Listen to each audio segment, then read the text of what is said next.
Buenas noches nuevamente a cada uno de ustedes. Bienvenidos a la tercera sesión sobre legislación y gestión forestal sostenible, enfocado a la normativa referida a lo que es tala ilegal y deforestación. El día de hoy trataremos sobre la dogmática y la casuística de los delitos forestales en el Perú. Hablaremos de las relaciones entre el derecho administrativo sancionador y el derecho penal. Podrán ver ustedes que hay una interrelación entre ambos, entre las infracciones administrativas y los delitos ecológicos. Hablaremos de dos delitos especialmente orientados al tema de tala ilegal y deforestación. Me estoy refiriendo al delito de tráfico de flora y fauna silvestre y al delito relacionado de tala contra las formaciones boscosas. El sentido de esta clase se orienta primero a determinar cuál es el marco o el contexto en el que se desarrollaron los delitos ambientales. A partir de la década de los 60, como producto de un inicio en cuanto a la conciencia ecológica, se buscó establecer una serie de normativas jurídicas. Les decía en la primera clase, el hito en el tema ambiental es la Declaración de Estocolmo de 1972, y con ello un efecto ecologizante en los sistemas jurídicos del mundo, que buscaron a través de dispositivos constitucionales, administrativos y otros tutelar el medio ambiente.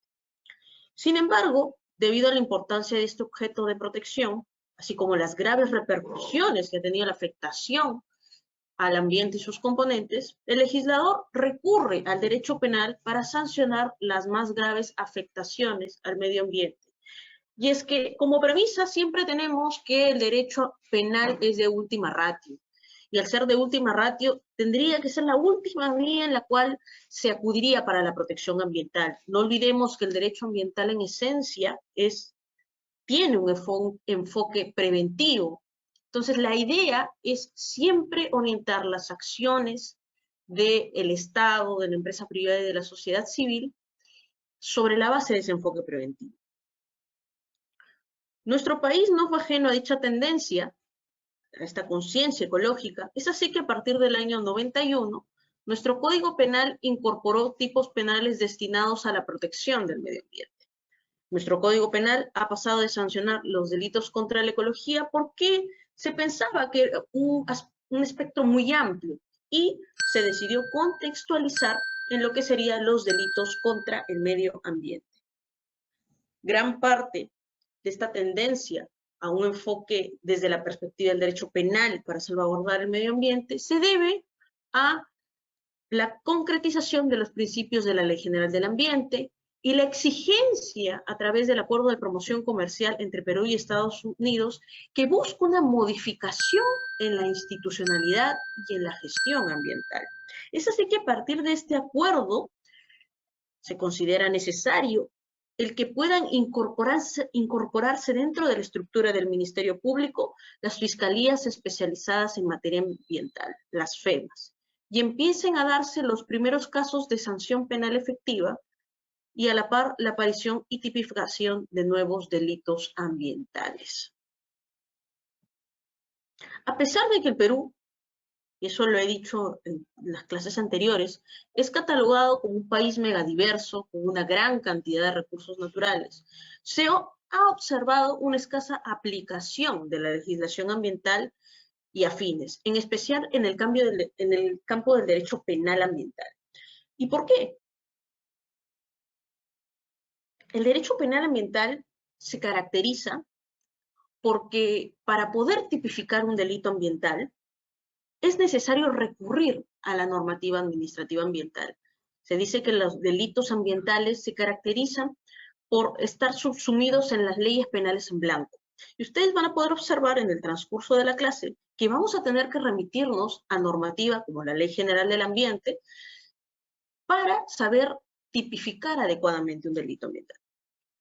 Esto muestra entonces esta escasa aplicación de la legislación, sobre todo en el tema penal ambiental, a pesar de la existencia de fiscalías especializadas en materia ambiental, el poco valor de persecución delictiva ambiental que se le brinda al mencionado campo, limitando el ius puniendi ante los ilícitos ocasionados por determinados agentes. es necesario verificar cuál es la situación legal ambiental actual que se aplica en nuestro Estado y la problemática que impide darle la prioridad que se merece. Uno de los grandes problemas dentro del derecho penal ambiental y sobre la base de esta remisión a la norma administrativa es que los operadores jurídicos, tanto a nivel del Ministerio Público o del Poder Judicial, no conocen el derecho administrativo ambiental o no conocen al derecho a un ambiente sano y equilibrado sobre la base de una perspectiva constitucional o de derecho internacional público. Muchas veces lo que se hace es tipificar los delitos ambientales como si fueran delitos comunes y no se les otorga la importancia necesaria cuando se trata de tutelar el ambiente, que es un bien público. El derecho penal es una herramienta trascendental para luchar contra los delitos ambientales. En el Perú hay un avance en la teoría. No obstante, aún falta mejorar su aplicación. La sociedad civil debe ayudar en la fiscalización y denunciar los actos de tráfico de especies, de deforestación, de contaminación, entre otros crímenes relacionados al ambiente.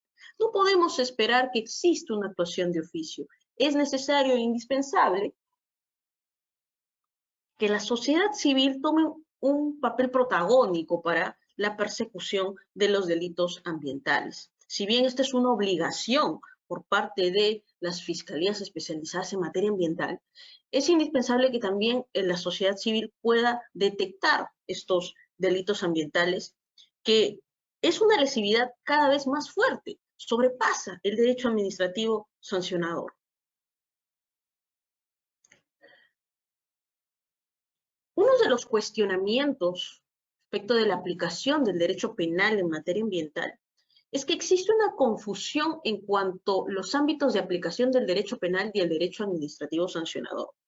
El derecho penal verá los delitos ambientales y el derecho administrativo sancionador verá las infracciones administrativas. También hay cuestionamientos de que el derecho penal y el derecho administrativo sancionador serían una especie de duplicidad de sanciones, cuando en realidad ambos se mueven en ámbitos completamente diferentes, aunque ambos también pretendan tutelar el bien jurídico ambiente y sus componentes. Esta problemática tiene lugar en cuanto nuestro ordenamiento jurídico nos señala que el derecho penal no es el único sector del ordenamiento jurídico que ha considerado como parte del sistema jurídico sancionador, entendiéndose este como el mecanismo a través del cual el ordenamiento jurídico reacciona contra la persona ante un ejercicio no permitido de su libertad. El otro sector es el derecho administrativo sancionador. El derecho sancionador estatal tiene diferentes formas de reaccionar ante una acción. Puede valerse del derecho penal o del derecho administrativo sancionador. Este último sistema jurídico abarca dentro de sí dos formas de reacción diferenciadas, por el tipo de relación que afecta con la acción. Una relación de sujeción entre el funcionario público y la administración y otra relación colectiva entre el ciudadano y la sociedad. El derecho administrativo sancionador se va a encargar, sobre la base del principio de legalidad, que es un punto en común que tiene con el derecho penal, y el principio de tipicidad, poder encuadrar el hecho dentro de una falta administrativa, dentro de una infracción administrativa, en cuanto a al incumplimiento de determinadas obligaciones ambientales de parte de la sociedad civil. Pero también el derecho administrativo sancionador actuará allí cuando los operadores de la administración pública no actúen adecuadamente o conforme a sus competencias ambientales. El primer sector está compuesto plenamente por las relaciones de sujeción existentes entre el funcionario público y la administración pública, que cumpla adecuadamente sus competencias, sus funciones, que deba realizar adecuadamente sus funciones. Este supuesto ha sido conocido como derecho disciplinar, por eso les mencionaba el día de ayer la importancia de poder cuestionar cuando una entidad de fiscalización ambiental no cumple sus competencias, no cumple sus funciones. Cómo nosotros tenemos la posibilidad, a través del derecho disciplinar, poder acudir al organismo de control interno y que éste cuestione al funcionario público en cuanto a las competencias, si las ha cumplido o no. Sin desmerecer que también podemos acudir a la OEFA, donde va a cuestionar si realmente ejerció las competencias ambientales según fueron asignadas. El segundo supuesto viene dado por las relaciones entre la colectividad y la administración pública. El titular de un proyecto de inversión, quien esté realizando una actividad económica, allí donde no cumpla, por ejemplo, realizar actividades económicas sin contar con una certificación ambiental o realice procesos de concesión forestal sin tener un título habilitante o realice tala de árboles sin tener algún tipo de autorización de desbosque. En este caso, la infracción recae sobre una norma que afecta directamente a la colectividad. Un claro ejemplo de ello es el acto de contaminación ambiental. Yo tengo derecho, en virtud de que estamos dentro de una economía social de mercado, de realizar una actividad económica, tengo iniciativa privada, tengo libertad de empresa, pero esta libertad de empresa no es absoluta. Los derechos no son absolutos, tienen límites. Yo puedo ejercer una actividad económica siempre y cuando siga los procedimientos que garanticen que esta actividad no va a contaminar. En el caso de que se circunscriba en un tema de contaminación ambiental debido a sobrepasar, por ejemplo, los límites máximos permisibles, estaremos dentro de una infracción administrativa. Y ahí es donde actuará el derecho administrativo sancionador. Cuando esta contaminación ambiental ya coloque en riesgo la salud y la vida de las personas, por ejemplo, grandes depósitos de residuos donde la autoridad municipal no se hace cargo de ello y ya está colocando en riesgo la salubridad, estamos hablando de un delito de contaminación ambiental. Entonces se mueven en dos mundos distintos, pero que se encuentran íntimamente conectados en virtud de la salvaguarda del bien jurídico ambiente. Una diferencia cualitativa en cuanto al derecho penal y el derecho administrativo sancionador es que, en buena cuenta, el derecho penal y el derecho administrativo sancionador poseerían objetos de protección distintos. Siguiendo esta lógica, el efecto sería la posibilidad de que en una investigación administrativa y una penal puedan seguirse de forma paralela sanciones aplicables de manera independiente, dado que ambos procedimientos tienen fines distintos. Ustedes verán cuál es la sanción en materia de derecho administrativo sancionador. Por lo general son multas, ¿no? En UITs. En cambio, en el derecho penal, como la gravedad es tal, estamos hablando de inclusive la posibilidad de privar de la libertad a la persona que realice una afectación directa al ambiente. Entonces, las sanciones van a ser completamente diferentes. Por un lado, pueden abrir inclusive medidas de compensación o de restauración o de rehabilitación ambiental, y en el derecho penal no estamos hablando solo de penas pecuniarias, sino lo que estamos hablando en el derecho penal es de inclusive privar de la libertad a aquel agente que realizó el delito, el ilícito penal. Para el sector de la doctrina que se adhiere a esta diferenciación, el derecho penal tiene un objeto distinto al derecho administrativo sancionador. Por un lado, el derecho penal tiene como objeto la estabilización de la vigencia de la norma, para lo cual se vale de la pena y de un proceso dotado de garantías para tal efecto. Es todo un proceso mucho más largo, donde se pueden actuar medios probatorios. El derecho administrativo sancionador también lo tiene, pero como les digo, el fin, en cambio, en el derecho administrativo sancionador, es multar frente a una infracción administrativa o plantear medidas de compensación o de restauración si se pudiera. Pero en el caso del ilícito, de los delitos ambientales, ya no hay forma de poder salvaguardar ese bien jurídico. Se encuentra completamente deteriorado. No cabe una medida de compensación ni de rehabilitación, y es un acto lesivo lo suficientemente que lo que va a dar a lugar son una serie de penas que priven de la libertad a quien realice este ilícito. De ahí que el destinatario de estas normas sea la persona entendida como un ser racional orientado por derechos y deberes. Por otro lado, considera que el derecho administrativo sancionador tiene como punto de partida al individuo, que es el ser sensible movido por costes y beneficios. Por eso que ustedes van a encontrar que, por ejemplo, si un titular de un proyecto de inversión se opone a que le realicen una supervisión ambiental inopinada, lo que va a acarrear es que entre en un procedimiento administrativo sancionador y se le imponga una multa, ¿no? O, por ejemplo, no cumplió alguno de los planes que estaban establecidos en su certificación ambiental, el monitoreo que estaba establecido en su certificación ambiental. lo que va a suceder es que se pueda subsanar o que la autoridad competente dirá puede subsanarlo o en su defecto no lo subsanó y se pasará a un procedimiento administrativo sancionador que va a dar lugar a una multa, producto de una infracción administrativa. Asimismo, la sanción no buscaría la restabilización de la vigencia de la norma, sino el mantenimiento del funcionamiento global del sector social administrativamente regulado. Solo es posible esta diferenciación si es que se considerase que, independientemente de las características propias de cada sector del derecho administrativo sancionador, se reconociera que tanto la norma administrativa y la penal protegen lo mismo, solo que con intensidades distintas. Ambas protegen el ambiente, pero el nivel de intervención del derecho administrativo sancionador es diferente al nivel de intervención del derecho penal.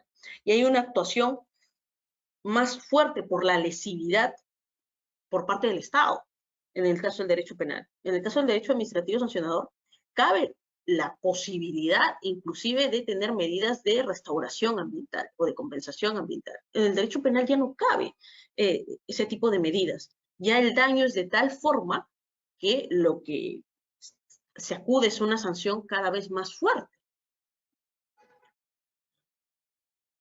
La norma penal está reservada para graves lesiones o puestas en peligro del objeto de protección, mientras que la norma administrativa sancionadora se encuentra diseñada para afectaciones menos intensas. Precisamente en atención a la reacción más fuerte es que se requiere que el proceso penal esté dotado de mayores garantías que el derecho administrativo sancionador, lo que no obsta que el último también tenga las mismas garantías que el derecho penal, solo que las mismas pueden ser flexibilizadas. Por eso les decía, si yo me opongo a que la autoridad ambiental competente realice una supervisión a mi actividad económica, puedo yo subsanarlo o no cumplir con alguno de los compromisos que he asumido en la certificación ambiental, es pasible de subsanación. Si no se subsana, se irá al procedimiento administrativo sancionador, pero hay esa posibilidad dentro del ámbito del derecho administrativo. En el ámbito del derecho penal, no. La lesividad es tan fuerte que corresponde a una pena determinada, una sanción determinada. En cuanto a una diferencia cuantitativa, a nivel dogmático, lo que se ha referido es que conforme a este esquema de diferenciación, la norma administrativa y la norma penal comparten en determinados ámbitos el mismo objeto de protección. Sin embargo, existen ámbitos en los cuales cada uno tiene una plena autonomía. La diferenciación cuantitativa solo será posible en caso de objetos de protección coincidentes y se basa en criterios estadísticos. Como bien sabemos, producto del avance de la modernidad, se han ampliado el número de riesgos que pueden afectar a la persona o a sus bienes. Para compensar el déficit de seguridad es que el legislador penal, en el caso de ciertos delitos, ha decidido adelantar las barreras de punibilidad. Un claro ejemplo de estos delitos de peligro abstracto está en los delitos ambientales. Yo les comentaba que el derecho ambiental en esencia es preventivo y, si se quiere, inclusive precautorio. El principio precautorio que se adelanta a la prevención y postula a que las actividades procuren ser lo menos lesivas posibles, así no exista una certeza científica. Los delitos ambientales son delitos de peligro abstracto. Esto es que en estas normas no se espera que se produzca la afectación al medio ambiente para sancionar la conducta, sino que se adelante la barrera de la punibilidad a un estadio previo. La generación de un acto contaminante que ponga en peligro al medio ambiente, y el típico caso que podemos poner son los derramamientos de petróleo que existen en la Amazonía de nuestro país, o el famoso caso de Repsol, que es evidente, allí no cabe ningún tipo de medida de compensación ni de restauración ambiental. Este peligro es cuantificado por una norma administrativa. Ustedes habrán visto durante los diferentes procesos en los cuales ha habido contaminación por actividades macro de sectores como hidrocarburos o minería, la afectación es grande. El caso de Loroya es un claro ejemplo de que se colocó en riesgo la vida y la salud de las personas. Ahí estamos hablando de una exageración, por decirlo así, o de haber sobrepasado los límites máximos permisibles de contaminación. Una vez superado este límite, se considera que la conducta puede afectar al medio ambiente. De esta forma, tanto la infracción administrativa como la penal comparten un ámbito en el cual ambas protegen exactamente lo mismo. La diferencia está en la gravedad de la afectación. Afectaciones intensas serán competencias del derecho penal, mientras que afectaciones más leves y que se puedan subsanar serán competencia del derecho administrativo sancionador. El derecho administrativo sancionador se va a caracterizar por estas medidas y por resolverse a través de multas. En cambio, el derecho penal requerirá sanciones más fuertes que involucran la pérdida de la libertad por parte de quien realice el acto contaminante. No basta que el objeto de protección sea el mismo, sino que existe un requisito sine qua non para que pueda darse una diferenciación cuantitativa, siendo que la conducta típica sea la misma en la norma penal y en la norma administrativa. En todas estas normas, el supuesto de hecho de la norma penal y de la norma administrativa es generalmente el mismo. Por ello, es necesario establecer una diferenciación en cuanto a la gravedad o la puesta en peligro del objeto de protección. La autonomía del derecho penal y del derecho administrativo sancionador se encuentra en una relación directa con la importancia del objeto de protección para la sociedad. Si el objeto de protección es sumamente importante para la sociedad, entonces la protección estará reservada para el derecho penal. Miren ustedes los dos casos emblemáticos que tenemos, que es el caso de La Oroya, que ya está en la Corte Interamericana de Derechos Humanos, y por otro lado, el caso de Repsol. En ambos supuestos,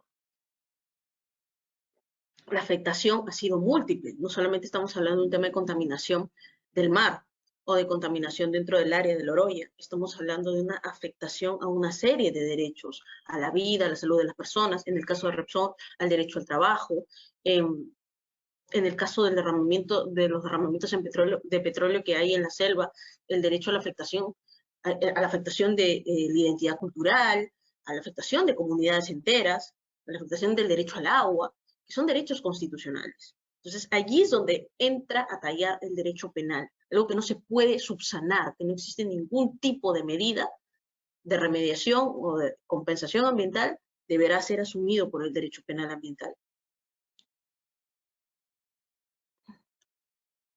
¿Cómo se conceptúan los delitos ambientales? ¿De dónde viene esta forma de poder tipificar un delito ambiental? ¿En qué se basa la tipificación de un delito ambiental? Como bien hemos visto, tanto el derecho administrativo sancionador como el derecho penal pareciera que protegen lo mismo, pero en distintos grados de intensidad. Ahora, estos grados de intensidad en cuanto a la protección del derecho penal y del derecho administrativo sancionador va a poder permitirnos visualizar cómo se conceptúa un delito ambiental. Para enfrentar un delito ambiental no se aplican las reglas del derecho tradicional. No olvidemos que el derecho ambiental como tal inició en el año 72 con Estocolmo. Es un derecho relativamente nuevo. Entonces no podemos utilizar reglas del derecho tradicional, instituciones del derecho tradicional. Ya veíamos que los principios del título preliminar de la Ley General del Ambiente son un reflejo de las declaraciones, los tratados y acuerdos internacionales en los cuales está suscrito nuestro país. Y mencionábamos, por ejemplo, que la Declaración de Río 92, a través de la Convención sobre Diversidad Biológica, nos da la obligación a los estados de proteger la diversidad biológica. Y es la Convención sobre Diversidad Biológica que ha dado lugar a la legislación constitucional y a legislaciones específicas como la Ley General de Flora y Fauna Silvestre. Entonces, los principios, al estar informado el derecho ambiental por principios, lo que nos quiere decir es que no podemos aplicar reglas, sino principios, instituciones con rigurosidad técnica, pero que nos van a ayudar a la protección del ambiente y sus componentes, del ambiente y los recursos naturales.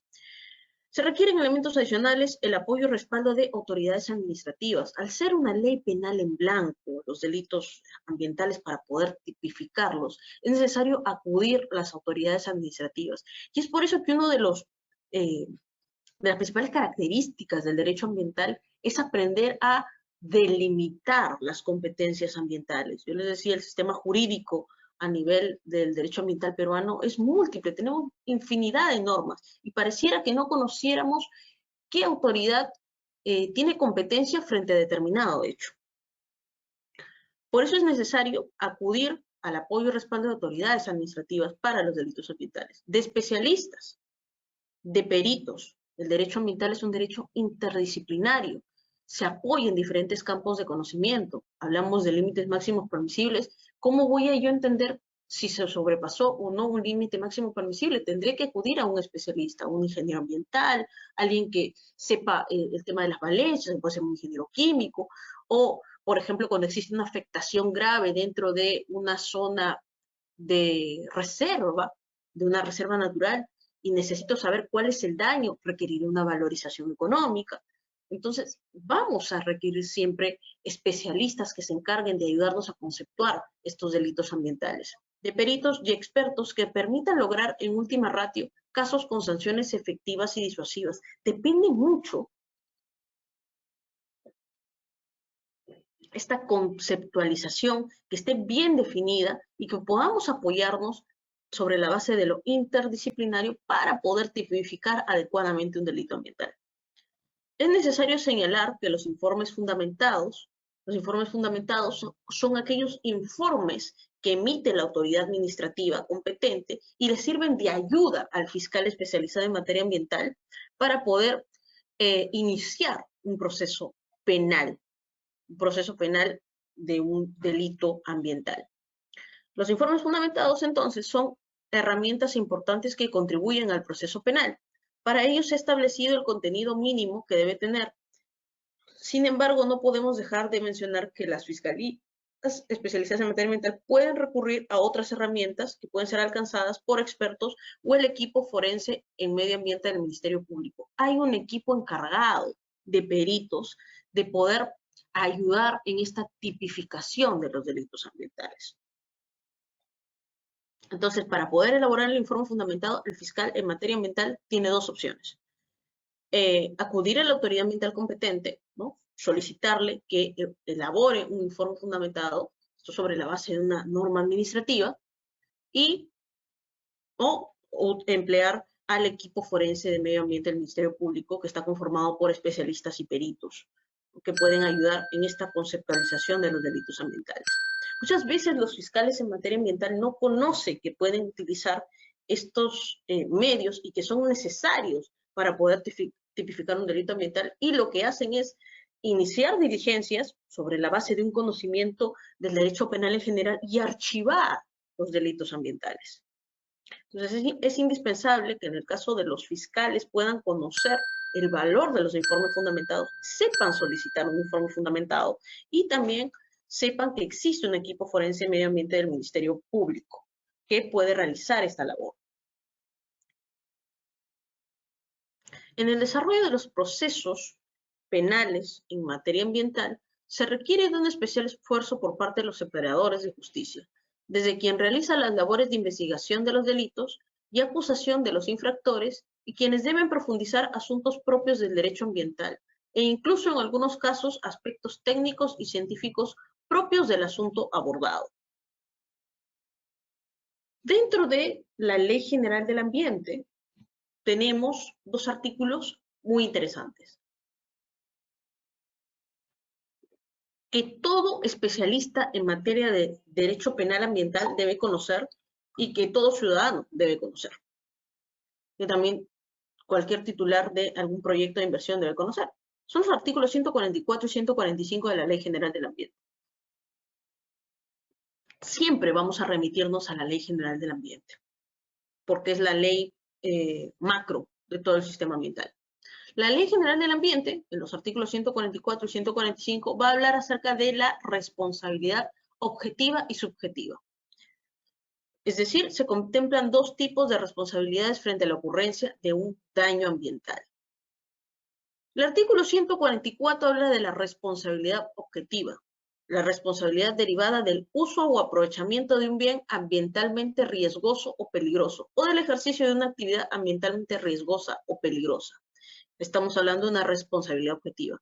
Esta responsabilidad obliga a reparar los daños ocasionados por el bien o actividad riesgosa, lo que conlleva a asumir los costos contemplados en el artículo 142 de la Ley General del Ambiente, y los que corresponden a una justa y equitativa indemnización, los de la recuperación del ambiente afectado, así como los de la ejecución de las medidas necesarias para mitigar los efectos del daño y evitar que éste se vuelva a producir.